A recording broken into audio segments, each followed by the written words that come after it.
Hi viewers, welcome to our channel. ప్రస్తుతం మనతో పాటు దాము భారతి గారు సీనియర్ జర్నలిస్ట్ ఉన్నారు. వారితో ఒకసారి మాట్లాడదాం. సో నమస్కారం సార్. నమస్తే. సార్, రోజా గారి పైన కూడా ఒక కేసు నమోదైంది sir. SC ST atrocity case కింద దీన్ని నమోదు చేశారు. సో ఇప్పుడు ఈ కేసులో ఈమెను అరెస్ట్ చేసే అవకాశం ఉంది అని కూడా అంటున్నారు. మనం వరుసగా చూస్తూ ఉన్నాం, సోషల్ మీడియా హ్యాండ్లర్స్ వైసీపీ వాళ్ళపైన కేసులు నమోదవుతున్నాయి, అరెస్ట్ అవుతున్నారు.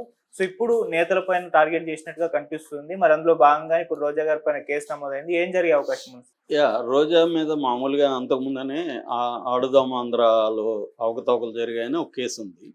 అట్లాగే తిరుమలలో కూడా ఆమె పైరవేలకు పాల్పడిందని కూడా కేసు పెట్టారు. ఇప్పుడు కొత్తగా ఎస్సీ ఎస్టీ అట్రాసిటీస్ కేసు ఆమె మీద పెట్టారు.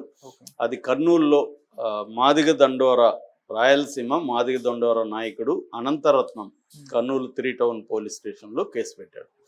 ఆ కేసు ఏంటంటే, ఈమె 2023 ఫిబ్రవరిలో బాపట్ల జిల్లాలో సూర్యలంక బీచ్ని విజిట్ చేసింది. అప్పట్లో ఈమె పర్యాటక శాఖ మంత్రి. అక్కడ పర్యాటక శాఖ రంగానికి చెందిన కొంతమంది అధికారులు వచ్చినప్పుడు వాళ్ళకి చూపించడానికి వాళ్ళని తీసుకెళ్ళి ఆమె ఆ బీచ్లో కాసేపు విహరించింది. విహరించినప్పుడు అక్కడ నీళ్లు ఉన్నాయి కాబట్టి ఈమె చెప్పులు తీసి ఈమె చేతిలో పెట్టుకోవాలి, కానీ పర్సనల్ అసిస్టెంట్గా ఉన్న మనోహర్ అని అతనికి ఇచ్చింది. ఆ మనోహర్ అని అతను గవర్నమెంట్ ఉద్యోగి, ఆ పర్యాటక శాఖలో ఉంటున్నాడు. ఆయన దళితుడు. అప్పట్లోనే విమర్శలు వచ్చాయి, తెలుగుదేశం మీడియా సీరియస్గా విమర్శించింది, ఇట్లా ఒక దళితుడి దగ్గర చెప్పులు మోయించింది అని. సో దానికి ఆమె ఏదో సమాధానం ఇచ్చుకునింది. సో దీన్ని ఇప్పుడు ఈ కేసులాగా ఈయన పెట్టాడు. నిజానికి ఇప్పుడు మనకు ఒక ప్యాటర్న్ ఆంధ్రప్రదేశ్లో కనిపిస్తుంది. అదేంటంటే, ఒకటి ఈ పోస్టులకు సంబంధించి సామాజిక మాధ్యమాల్లో, సోషల్ మీడియా ప్లాట్ఫామ్స్లో పోస్టులు పెట్టారని కొంతమంది మీద కేసులు పెట్టడం ఒక ప్యాటర్న్ కనిపిస్తుంది. అది కూడా ఎవరెవరో కంప్లైంట్ ఇస్తారు. ఎవరి మీద అయితే, నేను ఇప్పుడు నీ మీద కేసు పెడితే నువ్వు ఇవ్వాలి కంప్లైంట్, అట్లాగా ఉండ పక్కన ఇంకొక ఆయన ఇస్తారు, లేకపోతే దూరంగా ఉండే ఇంకొక ఆయన, ఇలాగా ఇస్తున్న ఒక ప్యాటర్న్ కనిపిస్తుంది. ఇప్పుడు ఆర్జీవి మీద 9 కేసులు అలాగే ఉన్నాయి. పోసాని కృష్ణమురళి మీద 50 కేసులు పెట్టారు అంటున్నారు. ఇలాగా అదొక ప్యాటర్న్. రెండో ప్యాటర్న్ ఏంటంటే, ఎస్సీ ఎస్టీ తర్వాత ఉమెన్ హరాస్మెంటు, పోక్సో కూడా పెట్టారు మొన్న చెవిరెడ్డి భాస్కర్ రెడ్డి మీద. SC atrocities plus POCSO. అది కూడా ఎలాంటి నేరం, ఆయన ఎవరో ఒక బాలిక అత్యాచారానికి గురైన తండ్రి చెప్తే వాళ్ళని పోయి పరామర్శించి ఈయన అత్యాచారానికి గురైందని చెప్పాడు. ఈయన కావాలనే దుష్ప్రచారం చేస్తున్నాడని ఆ బాలిక తండ్రి దగ్గర కేసు పెట్టించారు. ఇలాగా అదొక ప్యాటర్న్. ఇక మూడవ ప్యాటర్న్ ఏంటంటే, అవినీతికి సంబంధించిన కేసులు, అవినీతి వివిధ శాఖల్లో అవినీతికి సంబంధించిన కేసులు, అదొక ప్యాటర్న్. అది కాకుండా మన కాదంబరి జత్వాని సంబంధించి అధికారుల మీద, ఇటు వైసీపీ నాయకుల మీద కేసులు. అట్లాగే తిరుపలార్ మన రఘురామకృష్ణరాజుని టార్చర్ చేశారని అధికారుల మీద, దాంట్లో రాజకీయ నాయకుల పేర్లు కూడా, జగన్ పేరు ఉంది, మిగతా వాళ్ళ పేర్లు కూడా వచ్చే అవకాశం ఉంది.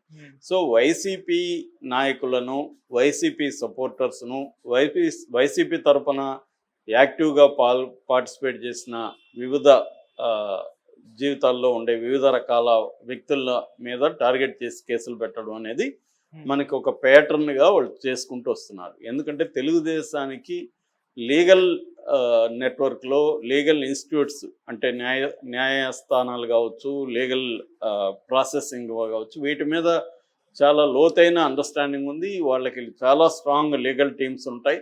అందుకని వాళ్ళు ప్రతిపక్షంలో ఉన్నా కూడా జగన్ని ధీటుగా ఎదుర్కొని ఫస్ట్ 2 ఏళ్ల పాటు జగన్ని కోర్టుల ద్వారా ముప్పు తిప్పలే పెట్టగలిగారంటే, చంద్రబాబుకి, తెలుగుదేశానికి లీగల్ ప్రాసెసింగ్ మీద, వ్యవస్థల మీద ఉన్న పట్టు అనేది అసాధారణమైంది.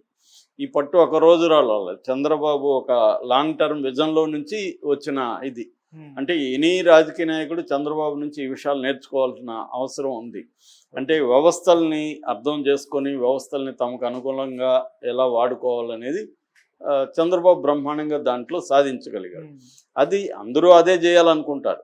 ప్రతి రాజకీయ నాయకుడు వ్యవస్థల్ని తనకు అనుకూలంగా వాడుకోవాలని ట్రై చేస్తారు. కాకపోతే అందరూ సక్సెస్ అవ్వరు. చంద్రబాబు విషయంలో సక్సెస్ అయ్యాడు. అందుకని ఇప్పుడు జగన్ అధికారంలో ఉన్నా చంద్రబాబు పై స్థాయిలో ఉన్నాడు. జగన్ని 2 ఏళ్ల పాటు, కరోనా వరకు కూడా జగన్ చాలా అంటే ఉక్కిరి బిక్కిరి చేయగలిగాడు కోర్టుల్లో కేసులు వేయడం వీటి ద్వారా.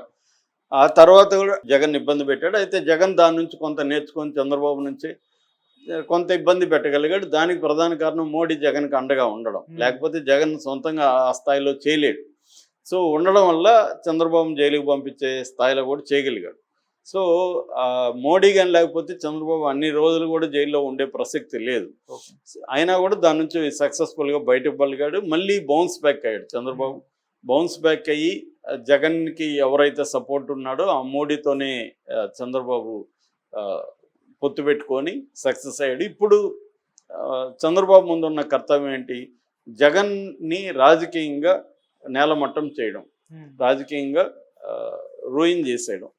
రూయిన్ చేసేయాలంటే జగన్కు ఉన్న సపోర్ట్ సిస్టమ్స్ ఏవేవి ఉన్నాయో వాటినన్నిటినీ నరుక్కుంటూ రావడం. ఎప్పుడైనా కూడా శత్రువు బలాల్ని మనం విచ్ఛిన్నం చేయాలి, మన బలాల్ని పెంచుకోవాలి. ఇది ట్రెడిషనల్గా వచ్చే యుద్ధ నీతి. సో ఆ రకంగా శత్రువు బలాలు ఏమేమి ఉన్నాయి, జగన్కు ఉన్న బలాలు ఏమేమిటి, జగన్కు కొంత సోషల్ మీడియా చాలా స్ట్రాంగ్ జగన్కి ఎప్పటి నుంచో కూడా, దాన్ని బ్రేక్ చేసేయాలి. కొత్తగా ఎవరు కూడా సోషల్ మీడియాలో జగన్కి సపోర్ట్ చేయకుండా చూసుకోవాలి. అందుకని ఏంటంటే కొన్ని టార్గెట్స్ని కానీ కొట్టగలిగితే ఆ టార్గెట్స్ అంటే పోసాని కావచ్చు, శ్రీరెడ్డి కావచ్చు, ఆర్జీవి కావచ్చు, సజ్జల భార్గవ రెడ్డి కావచ్చు, వర్ర రవీందర్ రెడ్డి కావచ్చు, ఇట్లా కొంతమందిని టార్గెట్ చేసి కొడితే మిగతా వాళ్ళకందరికి కూడా ఒక భయం అనేది స్టార్ట్ అవుతుంది. ఎందుకులే మనం చేయడం అనేది. సో అదొక పద్ధతి. సో రెండవది, జగన్కి అండగా గట్టిగా నిలబడి చాలా స్ట్రాంగ్గా వాయిస్లు కొన్ని ఉన్నాయి. ఆ వాయిస్ని సైలెంట్ చేయాలి. అది రోజా, తర్వాత కొడాలి నాని, అంబటి రాంబాబు, ఇంకొక నాని, ఇట్లా వీళ్ళందరినీ సైలెంట్ చేయాలంటే వరుసగా వాళ్ళ మీద కేసులు పెట్టుకుంటూ రావాలి. ఇది ఓన్లీ అవినీతి కేసులు పెడితే సరిపోదు. ఇట్లాంటి ఇప్పుడు ఎస్సీ ఎస్టీ పెడితే కొద్దిగా బెయిల్ కూడా రాదు. సో మిగతా మామూలు కేసుల్లో బెయిల్ వచ్చేస్తుంది. ఎందుకంటే లీగల్ సిస్టమ్ బాగా తెలుసు కాబట్టి వాళ్ళకి ఎటువంటి కేసులు పెట్టాలి పెట్టేటప్పుడే అనేది వాళ్ళు జాగ్రత్తగా చూసుకుంటూ వెళ్తున్నారు. లేకపోతే ఇప్పుడు కేసు పెడితే మనోహర్ పెట్టాలి కానీ ఈ అనంతరత్నంకి ఏం సంబంధం అన్న క్వశ్చన్ వస్తుంది. కానీ ఇక్కడ మా దళిత సంఘం అతని భయపడి పెట్టట్లేదు, మా దళిత సంఘం తరఫున మేము పెడుతున్నామని రేపు ఆర్గ్యూ చేయొచ్చు. అలాగా జాగ్రత్తగా వీళ్ళు ఏంటంటే బెయిలబుల్ కాకుండా నాన్ బెయిలబుల్గా ఉండే విధంగా ఆరోపణల విషయంలోనే, ఫిర్యాదు విషయంలోనే కంప్లైంట్లు చేసేటప్పుడే ఇవన్నీ చూసుకొని, అంటే మనం ఇచ్చే కంప్లైంట్ బేస్ చేసుకొని వాళ్ళు సెక్షన్లు పెడతారు పోలీసులు. సో కంప్లైంట్లోనే నువ్వు ఒక పోక్సో విధంగా, అంటే ఒక మైనర్ని ఇబ్బంది పెట్టాడు అంటే పోక్సో కిందకు వస్తుంది, ఒక దళితుల్ని ఇబ్బంది పెట్టారంటే ఎస్సీ కిందకు వస్తుంది. ఇది చేస్తున్నారు. అయితే ఇక్కడ ఇంకొక ఆస్పెక్ట్ కూడా మనం డిస్కస్ చేయాలి. రోజా ఇలా చేయడం కరెక్టా? ఖచ్చితంగా కరెక్ట్ కాదు. ఎందుకంటే దళితుడనే కాదు, ఎవరి దగ్గర కూడా నీ చెప్పులు నువ్వు మోయించుకోవాలి తప్ప ఎవరి దగ్గర వేరే వాళ్ళ దగ్గర మోయించడం అనేది ఖచ్చితంగా కరెక్ట్ కాదు. అయితే రోజాకి ఏంటంటే సినిమా వాళ్ళకి కల్చర్ ఉంది. సినిమా వాళ్ళకి ఏంటంటే గొడుగులు పట్టడం, షూలు వేయడం. చాలాసార్లు బాలకృష్ణ కూడా షూలు వేస్తుంటే కొట్టిన సందర్భాలు కూడా ఉన్నాయి. బాలకృష్ణ బయటికి కనబడతాడు కానీ చాలామంది, ఇది నేను సినిమా రంగంలో ఎప్పటి నుంచో పనిచేస్తున్నా కాబట్టి నేను కూడా చూసా. చాలామందికి ఏమంటే వాళ్ళు ఇలా కాళ్ళు పెడితే వాళ్ళు వచ్చి షూలు వేస్తారు, మళ్ళీ షూలు ఇప్పుతారు. అది పవన్ కళ్యాణ్ దగ్గర నుంచి అందరికీ ఉంది. ఈ లక్షణం మేబీ రోజాకి ఎక్కడి నుంచి వచ్చిందా అని డౌట్ వస్తుంది. ఎందుకంటే వాళ్ళు పర్సనల్ స్టాఫ్ ఉంటారు, వాళ్ళు ఇంకా అన్ని పనులు చేస్తారు అన్నమాట. సో ఇది అలవాటుగా సినిమా రంగంలో ఎప్పటి నుంచో ఉంది, ఇప్పటికీ ఉంది. చెప్పులు అనేది వాళ్ళకి, మనం అనుకుంటాం చెప్పులు వాళ్ళకి, అది ఆ ఆపర్చునిటీ ఇస్తే చాలు అన్నట్టుగా స్టాఫ్ ఉంటారు. ఆ పొజిషన్లోకి మనం వెళ్తే చాలు. ఇప్పుడు మహేష్ బాబుకి చెప్పులు వేయడానికి క్యూలో నిలబడతారు. ఎందుకు ఆ పొజిషన్లోకి మనం ఉంటే మనం నెక్స్ట్ లెవెల్కి వెళ్ళొచ్చు అని, సో దగ్గర అవ్వచ్చు అని. సో ఈ కల్చర్ వల్ల ఏమవుతుందంటే ఈ సినిమా వాళ్ళకి ఇప్పటికి కూడా కాళ్ళు మొక్కించుకునే కల్చరు, చెప్పులు వేయించుకునే కల్చరు, గొడుగులు పట్టుకొని, గొడుగులు అంటే కనీసం వాళ్ళ బీటీ ఇబ్బంది పడుతుంది కాబట్టి గొడుగులు పట్టడం అనేది మనం అర్థం చేసుకోవచ్చు కనీసం. ఎందుకంటే ఎండబడి వాళ్ళకి ఇదైతే ప్రాబ్లం అనే దాని మీదనే వాళ్ళ కెరీర్లు అంతా బిల్డప్ అయి ఉంటాయి. రేపు పొద్దున అది స్కిన్ ప్రాబ్లమ్స్ అవన్నీ వచ్చే అవకాశం ఉంది. కానీ మిగతా అన్నీ కూడా వాళ్ళకి ఏంటంటే, ఇప్పుడు నేను ప్రకాష్ రాజ్ని చూసా, 11 మంది ఉన్నారు ఆయనకి అసిస్టెంట్లు అందరూ కలిసి. అంటే చివరికి ఆయనకి ఒక వంట చేసేవాళ్ళు కూడా ఒకరిని పెట్టుకున్నాడు ఆయన. అట్లాగా వీళ్ళు ఏం చేస్తారంటే ఎంతమంది ఉంటే అంత గ్రేట్ అన్నట్టుగా కూడా ఒక ఇది ఉంటుంది అన్నమాట. So car driver, makeup, costumes, personal assistant అని మళ్ళీ ఒకరిని పెట్టుకుంటారు. అది కాకుండా పిఆర్ అని ఒకరిని పెట్టుకుంటారు. ఇలాగ రకరకాల వాళ్ళకి మధ్యలో గాసిప్ చెప్పుకోవడానికి వీడెళ్ళి అందరినీ కనుక్కొని వచ్చి వీడికి గాసిప్ చెప్తుంటారు సెట్లో. ఓకే. ఏమేం జరుగుతుంది అంతా ఇతనికి చెప్తుంటారు. సో మా షార్ట్ మధ్యలో గాసిప్స్ కోసం రకరకాల కార్యక్రమాలకి పెట్టుకుంటారు అసిస్టెంట్. అలాగే ఈమెకు కూడా అలవాటైందా? ఎలాగైనా రాజకీయాల్లో ఉన్నప్పుడు, పబ్లిక్ లైఫ్లో ఉన్నప్పుడు చాలా జాగ్రత్తగా ఉండాల్సిన అవసరం ఉంది. నీ ప్రైవేట్ ఇంట్లో నువ్వు చేస్తావంటే అది నీకు అతనికి మీ ఇద్దరు వ్యవహారం.